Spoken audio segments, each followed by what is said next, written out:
आज से लगभग हजारों वर्ष पहले की बात है, जब भारत में राजाओं का शासन हुआ करता था। ऐसा माना जाता है कि राजस्थान के जयपुर का गोविंद देव मंदिर उसी समय का बना हुआ है। गोविंद देव मंदिर में शुरू से ही पुजारी पूरे दिन भक्ति भाव से भगवान गोविंद देव जी की पूजा अर्चना किया करते, फिर शाम के समय आरती करते और रात को शयन के लिए जाते समय मंदिर का पट बंद करने से पहले भगवान के पास 4 लड्डू रख देते थे। जय गोविंद पुजारी जी। अच्छा एक बात बताइए, आप गोविंद देव के सामने रात के समय रोजाना ये 4 लड्डू रखकर ही मंदिर के पट बंद करते हैं, ऐसा क्यों? मतलब इसका क्या कारण है? 4 लड्डू रखने के पीछे का कारण ये है कि अगर रात के वक्त भगवान गोविंद जी को भूख लग जाए तो वो ये 4 लड्डू खाकर अपनी भूख मिटा सके। मेरे मन के भाव ही कुछ ऐसे हैं कि ऐसा करने से मुझे अलग ही तृप्ति का अनुभव होता है। भगवान तो भक्त के भाव को देखते हैं। भक्त अपने भाव जैसे रखेगा वैसे ही प्रभु उसकी भक्ति और प्रेम रस में डूब जाते हैं। ऐसा क्रम रोजाना ही चलता था। रोजाना ही पुजारी जी गोविंद देव की मूर्ति के समक्ष आरती के बाद 4 लड्डू रखकर मंदिर के पट बंद करते थे।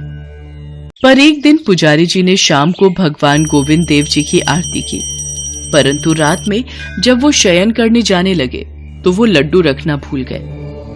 गोविंद देव लड्डू खाने स्वयं मूर्ति से प्रकट हुए। आज थाली में लड्डू नहीं है, मुझे तो बहुत जोरों की भूख लगी है। यहाँ तो लड्डू है ही नहीं। लगता है पुजारी जी आज लड्डू रखना भूल गए। कोई बात नहीं, पुजारी जी रोजाना तो रख ही देते हैं।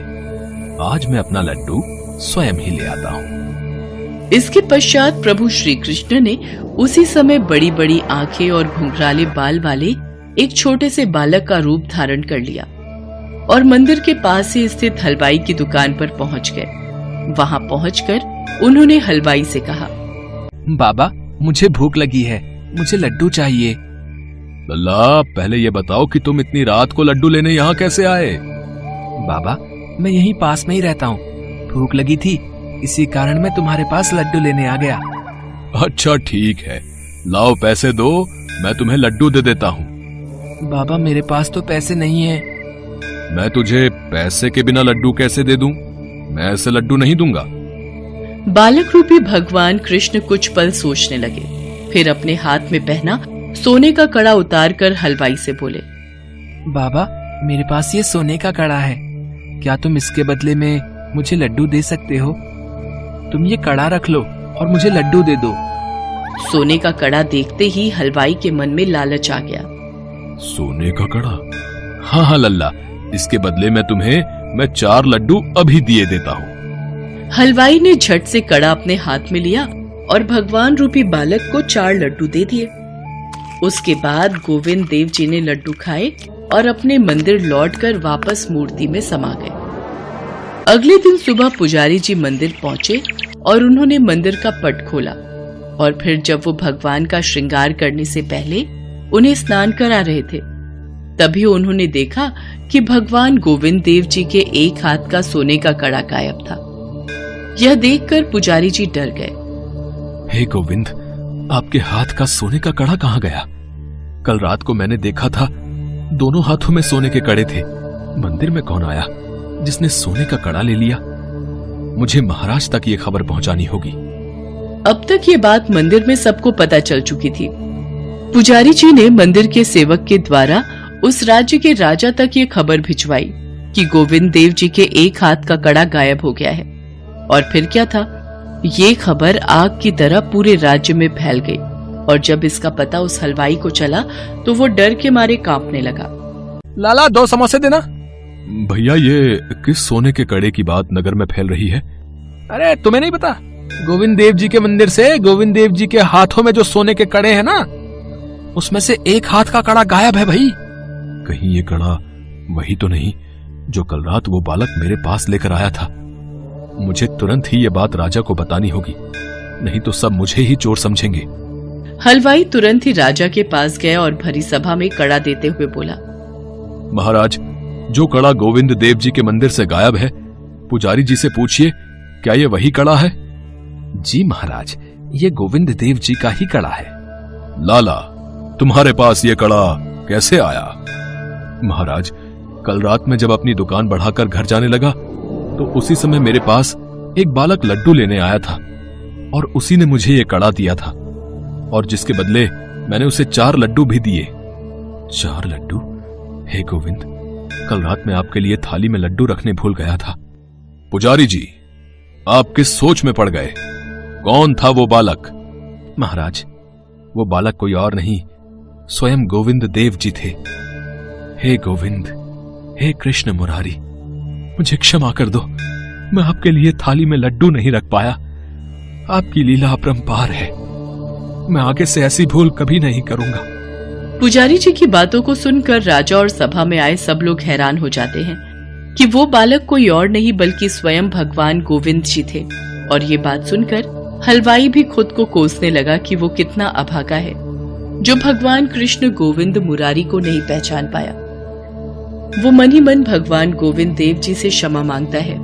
उस दिन के बाद से आज तक रोज रात को भगवान गोविंद देव जी को शयन कराते समय 4 लड्डू उनके पास रखे जाते हैं।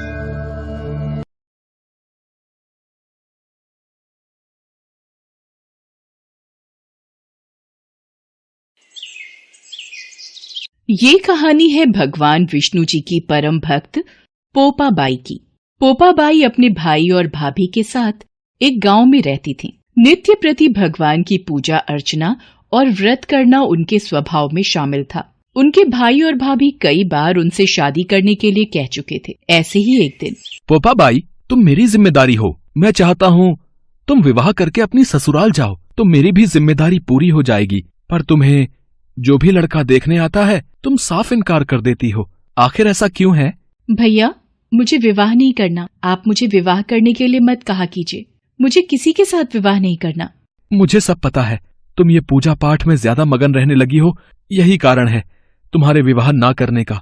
भैया, मेरा जीवन भगवान विष्णु को समर्पित है। आप जानते हो मेरे लिए भगवान विष्णु की पूजा अर्चना का बहुत महत्व है। पर पोपा बाई, तुम्हारे भैया भी तो तुम्हारा भला ही चाहते हैं। तुम्हारे लिए इतने अच्छे घर के रिश्ते ढूंढे गए हैं, पर तुम सभी रिश्तों को मना कर देती हो। भैया भाभी, आप दोनों मेरे कारण चिंतित मत होइए। मैं कभी भी विवाह नहीं करूंगी। मैंने सोच लिया है, मैं गांव के बाहर एक झोपड़ी बनाकर अब से मैं उसी में रहूंगी और अपना जीवन व्यतीत कर लूंगी। और आप मुझे रोकना नहीं भैया। मुझे प्रभु विष्णु की भक्ति करके अपार सुख की प्राप्ति होती है। मैं उन्हीं का नाम जपते हुए इस संसार से विदा होना चाहती हूँ। और फिर पोपा बाई ने गांव के बाहर ही झोपड़ी बना ली और उसमें रहने लगी। गांव के लोग पोपा बाई को गांव के बाहर झोपड़ी में रहता देख उनसे कारण पूछने लगे। पोपा बाई, क्या बात है, तुम यहाँ गांव के बाहर झोपड़ी बनाकर क्यों रहने लगी हो? बस एकांत में रहकर भगवान विष्णु की भक्ति करने का मन हुआ, इसलिए झोपड़ी बना ली। अब आप सब अपनी गाय और बछड़े मेरी झोपड़ी के पास घास चरने छोड़ दिया करो। मैं सभी के गाय बछड़ों की देखभाल भी कर लिया करूंगी और बदले में आप सब जो भी बचा खुचा खाने को दोगे मैं प्रेम से खा लिया करूंगी। पोपा बाई, तुम बहुत महान आत्मा हो, तुम सच्ची ईश्वर भक्त हो। और फिर उस दिन के बाद से सभी गांव वाले अपनी गाय और बछड़े पोपा बाई की झोपड़ी के पास घास चरने के लिए छोड़ दिया करते थे। तो पोपा ही उन सभी पशुओं की बहुत देखभाल करती थी और धीरे धीरे दिन बीतने लगे। एक दिन पोपा बाई जब अपनी कुटिया में पूजा पाठ कर रही थी तो उस देश का राजा जंगल में शिकार खेलने जा रहा था। बड़े जोर की प्यास लगी है, वहां सामने कोई झोपड़ी दिखाई पड़ती है, शायद पानी मिल जाए। अंदर कोई है? यहाँ कौन रहता है? अरे, अंदर से तो कोई आवाज नहीं आ रही। द्वार खटखटा कर देखता हूँ। कौन है जो यूं बार बार इतनी तेज दरवाजा बजा रहा है? इतनी मधुर आवाज, लगता है कोई सुंदर कन्या इस झोपड़ी के भीतर है। आपकी आवाज पर मैं मंत्रमुग्ध हो गया हूं। मैं आपसे विवाह करके अपनी रानी बनाना चाहता हूं। राजन, मैं किसी पराये पुरुष का मुंह नहीं देखती, इसलिए आप यहाँ से चले जाइए। तेरी इतनी जुर्रत, तू इस देश के राजा को मना कर रही है। अब तो चाहे मुझे इसके लिए जबरन ही तुझे अपने महल उठाकर क्यों न ले जाना पड़े। राजा जबरन पोपा बाई की झोपड़ी में घुस आता है और पोपाबाई को जबरदस्ती अपने घोड़े पर बिठाकर महल की ओर चल पड़ता है। महल में पहुंचकर पोपाबाई गुस्से में आ जाती है और राजा को भरे दरबार में श्राप देती है। हे राजा, तू जबरन मुझे अपने महल ले तो आया है, पर तू मुझे कभी नहीं पा सकेगा। मैं तुझे श्राप देती हूँ, तेरा राजपाट सब नष्ट हो जाएगा, तू नहीं बचेगा। पोपाबाई के मुंह से निकले श्राप को सुनकर राजा घबरा गया, मानो उसे कोई चेतावनी मिल गई हो। राजा की सभी रानियों ने राजा को समझाया, महाराज, ये पोपाबाई कोई साधारण स्त्री नहीं है, ये विष्णु भगवान की परम भक्त है। आपने शायद इसके चेहरे का तेज नहीं देखा। इसका श्राप हमारे पूरे राज्य को ध्वस्त करे, इससे पहले कि देर हो जाए। पोपाबाई को वापस उसकी झोपड़ी में छोड़ आइए। हाँ महाराज, बड़ी रानी ठीक कह रही हैं। एक सच्ची निष्ठावान स्त्री, भगवान विष्णु की परम भक्त पोपाबाई का श्राप हमारे पूरे राज्य को नष्ट कर देगा। आप उसे सही सलामत छोड़ाओ। रानियों के परामर्श को सुनकर राजा पोपाबाई को वापस झोपड़ी में छोड़ने चल पड़ा।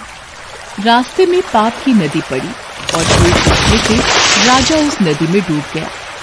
भगवान ने राजा को उसके पाप की सजा स्वयं दे दी। हे प्रभु, मुझे एक पराये पुरुष ने हाथ लगाया और मेरा सतीत्व नष्ट करना चाहा। हे भगवान, मुझे इस पापी दुनिया में नहीं रहना। मैं अपनी इच्छा शक्ति से अपने प्राणों का त्याग कर रही हूँ। और फिर पोपाबाई ने अपनी इच्छा शक्ति से अपने प्राणों का त्याग कर दिया। पोपाबाई की आत्मा जब धर्मराज के पास पहुंची तो धर्मराज ने उनका बहुत आदर सत्कार किया। पोपाबाई, स्वर्ग में आपका स्वागत है। आपको वैकुंठ वास तो नहीं मिल सकता, क्योंकि आपने विधान के अनुसार नहीं बल्कि अपनी इच्छा शक्ति से मृत्यु को ग्रहण किया है। परंतु भगवान विष्णु की आज्ञानुसार आपको सोने का महल दिया जाएगा। आप यहीं स्वर्ग में राज्य करेंगी। जय श्री विष्णु, जैसी भगवान विष्णु की इच्छा। और फिर भगवान विष्णु के कहे अनुसार धर्मराज जी ने पोपाबाई को स्वर्ग का राज्य दे दिया। पोपाबाई स्वर्ग में रहने लगी। एक दिन एक सेठ सेठानी मृत्यु के पश्चात स्वर्गलोक पहुंचे। धर्मराज जी, ये स्वर्गलोक का द्वार बंद क्यों है? ये राज्य पोपाबाई का है। ये पोपाबाई कौन है धर्मराज जी? आप पोपाबाई को नहीं जानते? उनके बारे में जानने के लिए आप दोनों 7 दिन तक मृत्युलोक में रहकर 8 खोपरा से राई भरकर 5 कपड़े ऊपर रखकर कहानी सुनकर उद्यापन करना और कहना कि राज है पोपाबाई का, लेखा लेगी राई राई का। और फिर पोपाबाई की महिमा का गुणगान करते हुए सेठ सेठानी को स्वर्गलोक की प्राप्ति हुई। जो कोई भी भगवान विष्णु की परम भक्त पोपाबाई के नाम का जाप करता है, उस मनुष्य को पोपाबाई के आशीर्वाद से स्वर्ग की प्राप्ति होती है।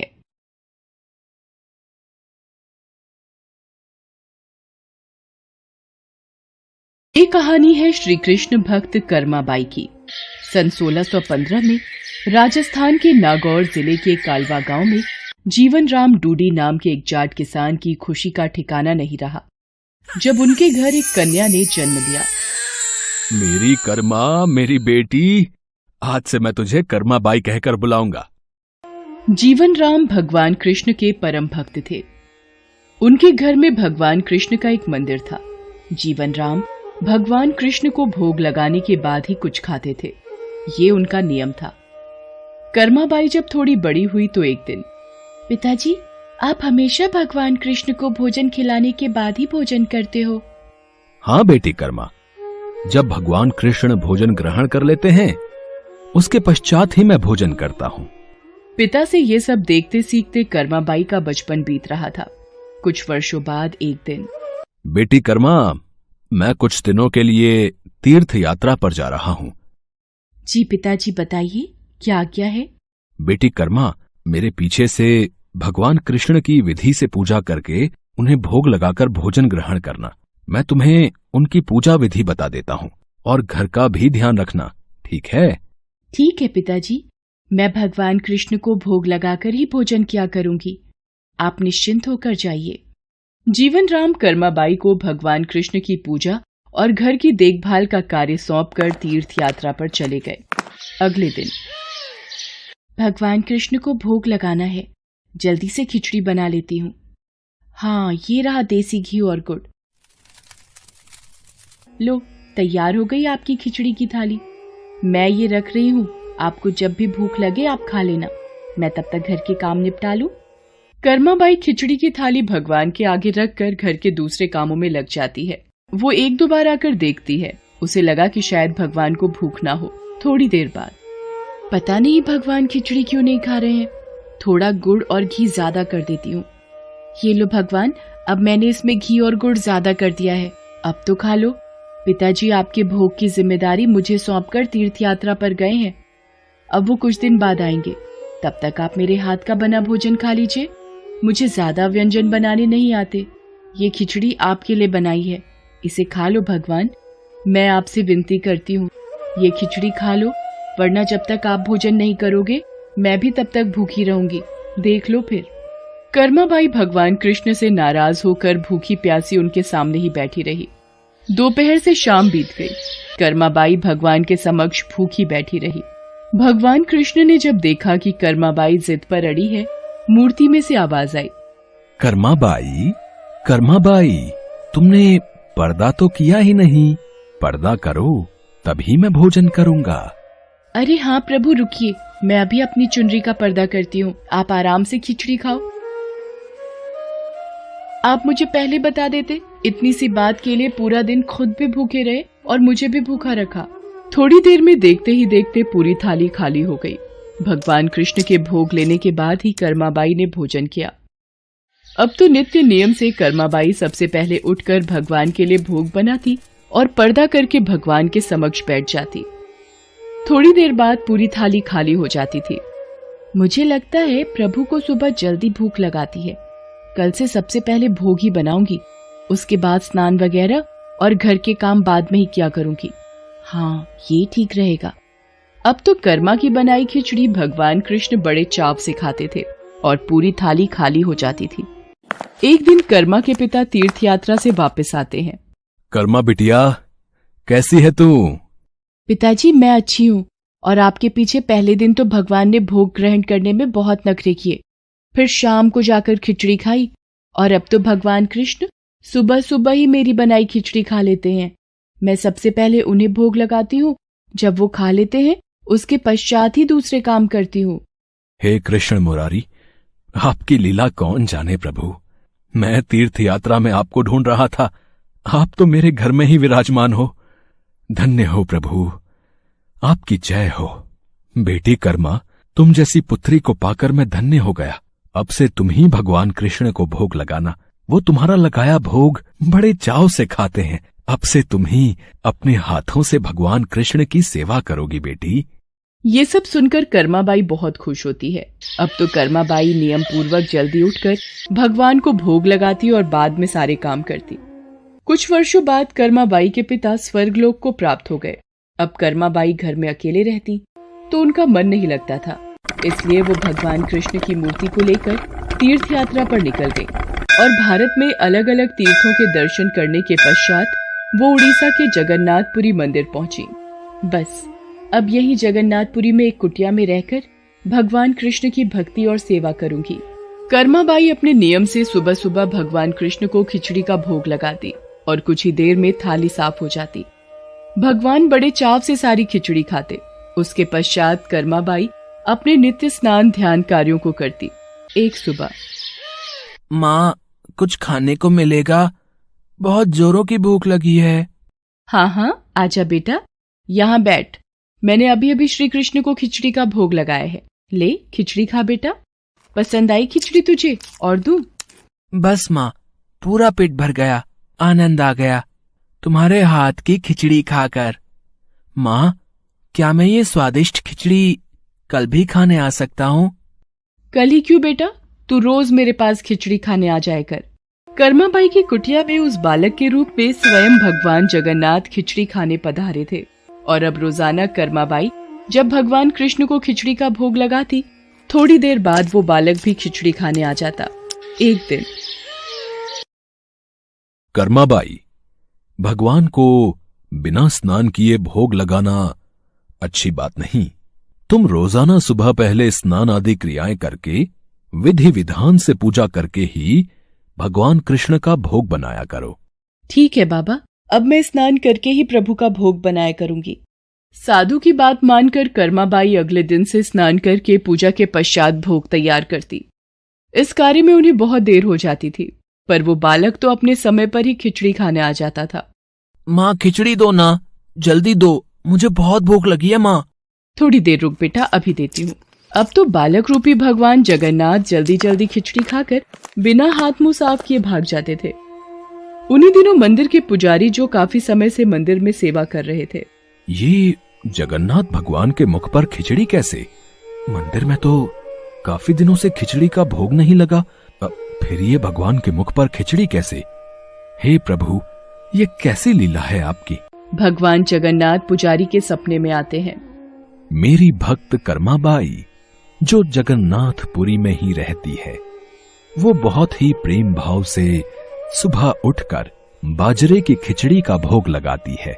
मैं रोजाना सुबह जल्दी उठकर कर्माबाई की खिचड़ी खाने जाता हूँ। मुझे कर्माबाई के हाथ की खिचड़ी बहुत पसंद है। पर एक साधु ने उसके पास आकर सुबह स्नान और पूजा के बाद विधि विधान से भोग लगाने का बोल दिया है। अब कर्माबाई स्नान और पूजा के बाद भोग लगाकर मुझे खिचड़ी देती हैं। इन सब कार्यों में बहुत देर लग जाती है। मुझे बहुत तेज भूख लगती है। भक्तगण मेरा इंतजार कर रहे होते हैं, इसलिए जल्दी जल्दी खिचड़ी खाकर मैं बिना मुंह हाथ धोए वापस लौट आता हूँ। भगवान जगन्नाथ की अद्भुत बातों को स्वप्न में सुनकर पुरोहित जी हर जगह उस साधु की खोज करवाते हैं और उसे बुलाकर सारी बात बताते हैं। साधु घबरा जाता है और कर्माबाई के पास जाता है। कर्माबाई, तुम श्री कृष्ण भगवान की परम प्रिय भक्त हो। तुम्हारे लिए किसी नियम नीति की कोई आवश्यकता नहीं। तुम अपने अनूठे प्रेम से जिस प्रकार सुबह जल्दी उठकर भोजन बनाती थी, वैसे ही बनाकर भगवान का भोग लगाया करो। ठीक है साधु बाबा, अब मैं पहले की तरह ही सुबह जल्दी भोग बनाया करूंगी। अब कर्माबाई फिर से पहले की तरह भगवान कृष्ण को भोग लगाकर उस बालक को बड़े प्रेम पूर्वक खिचड़ी खाने को देती थी। ये क्रम कई वर्षों तक चला और एक दिन कर्माबाई परलोक सिधार गई। हे प्रभु, हमसे कोई भूल हो गई क्या? आज आपके नैनों से अश्रुधारा कैसी प्रभु? हे भगवान जगन्नाथ, क्या अपराध हुआ हमसे जो अब दुखी हुए प्रभु? उसी रात भगवान जगन्नाथ राजा और पुजारी के स्वप्न में आते हैं और बताते हैं कि उनकी भक्त कर्माबाई इस लोक से विदा होकर भगवान में विलीन हो गई हैं। अब उन्हें सुबह सवेरे बाजरे की खिचड़ी कौन खिलाएगा, यही उन्हें दुख है। अगले दिन पुजारी जी, जो स्वप्न आपने देखा वही स्वप्न मुझे दिखाई दिया। भगवान जगन्नाथ की प्रिय भक्त कर्माबाई अब इस लोक से विदा हो गई है। मैं चाहता हूँ आज से हर सुबह भगवान जगन्नाथ को कर्माबाई के नाम से बनाई बाजरे की खिचड़ी का भोग लगा करेगा, जिससे भगवान को कर्माबाई की कमी न महसूस हो। जी महाराज, अब से ऐसा ही होगा। उस दिन के बाद से कहते हैं कि भगवान जगन्नाथ को हर सुबह बाजरे की खिचड़ी का भोग लगाया जाता है। कर्माबाई के नाम की बाजरे की खिचड़ी के भोग से आज भी इस प्रथा को निभाया जा रहा है।